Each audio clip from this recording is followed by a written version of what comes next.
Kita langsung aja nih, segera terhubung bagaimana kira-kira experience atau pengalaman masing-masing diaspora WNI yang ada di beberapa negara gitu ya. Untuk menceritakan kepada kita bersama-sama. Kita sudah terhubung secara virtual dengan Mas Hidayat yang ada di Los Angeles, Amerika Serikat. Kemudian juga ada Mas Noval yang lagi ada di Amsterdam, Belanda. Dan juga ada siapa Mas Kumbayoni yang ada di Seoul, Korea Selatan. Selamat pagi waktu Indonesia rekan-rekan. Pagi, salam. Wah, gimana, sehat? Mas Noval, Mas Kumbayoni, Mas Noval, Mas Hidayat? Siap. Siap. Pada kangen gak nih pulang ke Indonesia? Pasti Kangen? Oke, tapi dengan satu dan lain hal terpaksa walaupun kangen tetap harus nyoblos kemarin di negara tempat sekarang berada masing-masing gitu ya? Tuh. benar. Oke, saya mau ke Mas Hidayat dulu. Mas Hidayat nyoblos di Amerika, ini yang pertama atau sudah yang keberapa kali? Ini yang kedua kalinya. Yang kedua kali. Oke, jadi kalau buat Mas Hidayat, ini bukan hal baru gitu ya, nyoblos di luar negeri. Boleh Mas Hidayat ceritain sama kita, pengalaman nyoblos di Los Angeles, Amerika tuh kayak gimana sih? Untuk pengalaman yang kemarin itu antusias dari masyarakat Indonesia banyak yang datang dan lebih rapi dan teratur dan lebih awal daripada tahun sebelumnya seperti itu. Oke, ada perbeda nggak dengan yang nyoblos terakhir yang kemarin sama nyoblos yang sebelumnya? Jadi untuk tahun ini masyarakat Indonesia yang sudah terdaftar itu boleh datang dari jam 9 sampai jam 5 dan untuk yang belum terdaftar itu dimulai dari jam 5 sampai jam 7. Sedangkan sebelumnya 5 tahun yang lalu itu masyarakat yang sudah terdaftar dimulai dari jam 12 dan yang belum terdaftar itu dari jam 8. Dan bahkan tahun sebelumnya itu saya nyoblos itu di jam 11 malam dan selesai di jam 1 dini hari seperti itu. Dan kemarin itu lebih awal selesai, jadi lebih teratur dan semuanya persiapannya lebih lengkap daripada 5 tahun yang lalu seperti itu. Oh, kita bisa lihat nih Mas Hidayat waktu lagi nyoblos di sana ya.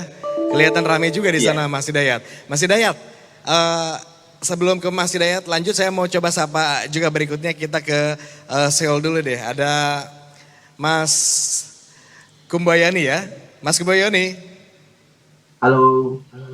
Mas Kumbayani, kalau tadi Mas Hidayat kan udah yang kedua. Nah kalau Mas Kumbayani ini yang pertama atau udah yang keberapa kali nih nyoblos di Korea? Kebetulan yang kedua juga.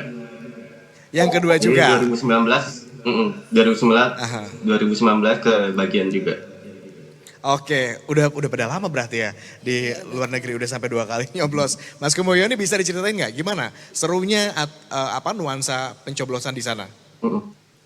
Kalau untuk yang tahun 2019 karena saya menggunakan pos jadi ya dikirim pos terus dikirim balik lagi. Cuma untuk tahun ini karena kebetulan pindah alamat jadi harus datang ke TPS-nya langsung. Jadi nggak bisa bandingin sih antara banyak tahun yang 2019 dan yang datang. Kelihatannya banyak, cuma nggak sebanyak yang saya pikir. Soalnya kan jumlah TPS yang ada di Korea itu 29. Jadi yang datang ke Seoul ya orang yang ada di Seoul sendiri aja gitu. Nggak sebanyak yang saya pikir, cuma tetap ramai. Ya. Oke, baik, kita juga akan tanyakan ini kepada ada Mas Noval ya, ada di Amsterdam. Nah, kalau Mas Noval sendiri gimana nih? Untuk ini apakah yang pertama kalinya atau ini adalah yang kedua kalinya sama dengan mas-mas yang lainnya? Baik, ini saya nyoblos yang pertama kali di luar negeri. Saya nyoblos ketiga, ini yang paling pertama di luar negeri. Iya, karena saya di sini sedang studi ya, sedang studi master. Ini pertama kali, ini momen yang sangat memorable sebenarnya, terutama untuk pelajar. Karena pelajar di sini tuh rata-rata durasi studi itu kan hanya 1 sampai 4 tahun maksimal ya. Yang master itu 1-2 tahun, yang bachelor dan PhD mungkin 3 sampai 4 tahun. Nah, untuk situasi kemarin itu memang jadi Belanda itu kan tidak terlalu besar ya. Jadi saat kami itu diselenggarakan dalam satu venue saja itu di Rijswijk, sebuah satu light city di samping Den Haag. Jadi seluruh warga Indonesia yang berada di Belanda itu datang ke situ semua, gitu.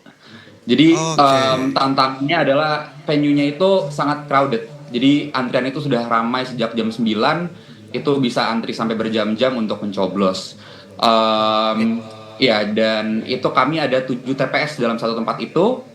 Selain itu namun yang menarik adalah di sini ada bazar pemilu kemarin. Jadi ada puluhan booth. Bazar pemilu, apa tuh bazar pemilu nih? Ya, jadi menarik sekali, ini ada inisiatif dari KBRI Den Haag, itu mereka ciptakan lah bazar pemilu, ada puluhan booth dari baik kuliner, fashion, kriya, hingga juga musical performance, art performance dari talenta-talenta Indonesia yang berada di Belanda, itu dari pelajar, diaspora, dan lain sebagainya. Jadi ada plus minusnya, minusnya tadi sangat crowded, namun plusnya adalah itu jadi momen yang sangat memorable, menyenangkan, dan jadi momen untuk silaturahim seluruh warga Indonesia yang berada di Belanda. Jadi reuni gitu ya. Sepakat gak nih Mas Keboyo nih? Sepakat gak nih jadi reuni? Kemudian Mas Hidayat, bener gak jadi ajang buat reuni juga gitu, silaturahmi? Iya benar, pastinya bakal kangen dengan teman-teman yang tinggal di sini, bisa jadi satu keluarga gitu. Ketika ketemu sesama WNI di luar negeri itu pasti jadi momen yang sangat terbaik seperti itu. Kami juga di Seoul menggunakan momennya itu sebelum milih, kita kumpul dulu bareng teman-teman Indo. Oh, kalau di Seoul justru kumpul dulu orang-orang baru datang bareng ke TPS gitu. Kalau Mas Keboyo nih. Iya, betul. Ya. Oh, tapi bener gak kalau ternyata kekerabatan itu katanya kalau ketemu sesama orang Indonesia di luar negeri jadi kayak rasanya deket gitu ya? Betul sekali. Jadi mengobati rasa kangen untuk ke Indonesia pastinya. Terutama di sana juga tadi kalau di Amsterdam juga sudah ada bazar begitu kan, ada bazar kuliner. Ini pasti untuk mengobati rasa rindu ke Indonesia dan cita rasa tanah air. Kita coba cek kalau gitu di Amerika, di Los Angeles ada bazar gitu juga gak nih Mas Hidayat? Untuk tahun ini tidak ada, jadi mereka yang sudah nyoblos nongkrong di area situ ataupun bisa langsung pulang. Dan beda dengan tahun sebelumnya itu ada beberapa booth dan mereka bisa cobain jajanan-jajanan ataupun kulineran dari Indonesia. Tapi untuk tahun ini tidak ada seperti itu. Jadi bisa dibilang sangat sepi karena setelah nyoblos banyak yang sudah pulang seperti itu, Pak, langsung pulang. Oke. Tapi Mas Dayat ini pernah nyoblos di tanah air juga gak sih sebelumnya? Belum pernah. Jadi ini kedua kalinya langsung di Los Angeles ya. Jadi dua-duanya langsung di luar negeri, belum pernah nyobain nyoblos di tanah air. Kalau Mas Keboyo nih? Saya di Indonesia sempat pernah. Pernah? Yang Nah ini kebetulan nih, ya. pernah. Bisa dibandingin gak gimana nyoblos di Indonesia di tanah air dengan nyoblos di luar negeri? Untuk yang langsung ke TPS-nya ya? Aha, ya masuk ke TPS. kira Vibe-nya gimana nih? Mirip sih, mirip. Soalnya ketemunya orang Indonesia lagi, terus ada saksi, semua atribut yang ada di pemilihan di DPT itu sama gitu. Justru rasanya jadi kayak kembali ke kampung halaman gitu ya? Betul sekali, Ya. karena lagi-lagi bertemu Kayak dengan pulang orang-orang kampung. Indonesia ya Mas ya? Oke. Kalau gitu makasih banyak Mas Keboyo ini sudah berkenan bergabung bersama kami dari Seoul Korea, ada juga Mas Hidayat dari Los Angeles Amerika Serikat, makasih banyak. Dan juga ada Mas Noval dari Amsterdam, Belanda sudah bergabung bersama kami di Bersatu Kawal Pemilu Spesial Memilih Presiden Indonesia. Nanti kita ngobrol-ngobrol lagi. Ya. Dan kalau kangen segera pulang kapan-kapan.